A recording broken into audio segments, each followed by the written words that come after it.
தகுதியானவர்களை மட்டும் பாராளுமன்றத்திற்கு தெரிவு செய்வதன் முக்கியத்துவம் தொடர்பில் மக்களை தெளிவூட்டும் விழிப்புணர்வு திட்டம் மகியங்கனை, பிபிலை மற்றும் லுணுகுலை ஆகிய பகுதிகளில் இன்று முன்னெடுக்கப்படுகின்றது.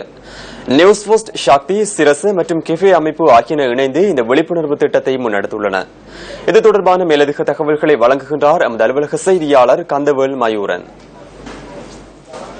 ஊழல் மோசடிகளில் ஈடுபடுபவர்கள், குற்றச் செயல்களில் ஈடுபடுபவர்கள், போதைப் பொருள் வர்த்தகத்தில் ஈடுபடுபவர்களை பாராளுமன்றத்திற்கு அனுமதிக்க வேண்டாம் என்ற துணைப்பொருளிலே நியூஸ், சிரச, சக்தி ஆகியன கஃபே அமைப்புடன் இணைந்து முன்னெடுக்கின்ற இந்த வேலை திட்டத்தினுடைய 10வது நாள் என்றாகும். இன்றைய தினம் முக்கியமாக நாங்கள் மகியங்கனு பகுதிக்கு வருகை தந்திருந்தோம். மகியங்கனையிலே குறிப்பாக தம்பானை எனப்படுகின்ற ஆதிவாசிகளுடைய கிராமத்துக்கு சென்றிருந்தோம். இங்கே ஆதிவாசிகளுடைய தலைவரான ஊர்வருகே வெண்ணிலாதோ நமக்கு தனது கருத்துக்களை பதிவு செய்திருந்தார். இந்த விழிப்புணர்வு திட்டம் தொடர்பாக தனது மகிழ்ச்சியை தெரியப்படுத்தியதுடன் இலங்கை முழுவதும் சென்று இவ்வாறான திட்டங்களை முன்னெடுக்குமாறு அவர் குறிப்பிட்டிருந்தார். அந்த வகையில் நாங்கள் நாடு தழுவிய ரீதியிலே இந்த திட்டத்தை முன்னெடுத்து வருகின்றோம். ஊழல் மோசடியற்ற தூய்மையானவர்களை பாராளுமன்றத்துக்கு அனுப்புவதன் மூலம் தூய்மையான பாராளுமன்றம் ஒன்றை உருவாக்க முடியும். அதன் அடிப்படையிலே நாட்டினுடைய எதிர்காலம் தூய்மையானதாக அமையும் என்ற கருப்பொருளை வலுப்படுத்துகின்ற வகையிலே நியூஸ் முன்னெடுக்கின்ற இந்த திட்டம் இன்று மாலை பதுளை நோக்கி செல்ல இருக்கின்றது. எனவே நீங்களும் எதிர்வருகின்ற பாராளுமன்ற தேர்தலிலே ஊழல் மோசடிகளில் ஈடுபடுகின்ற, குற்றச் செயல்களில் ஈடுபடுகின்ற, போதைப் பொருள் வர்த்தகத்தில் ஈடுபடுகின்றவர்களை தெரிவு செய்ய வேண்டாம் என கேட்டுக்கொண்டு சிறந்தவர்களை பாராளுமன்றத்துக்கு அனுப்புவதன் மூலம் தூய்மையான பாராளுமன்றம் ஒன்றை கட்டியெழுப்ப முடியும் என்ற கருத்தை கூறிக்கொண்டு உங்களிடம் விடைபெறுகின்றேன். தேச செய்திகளுக்காக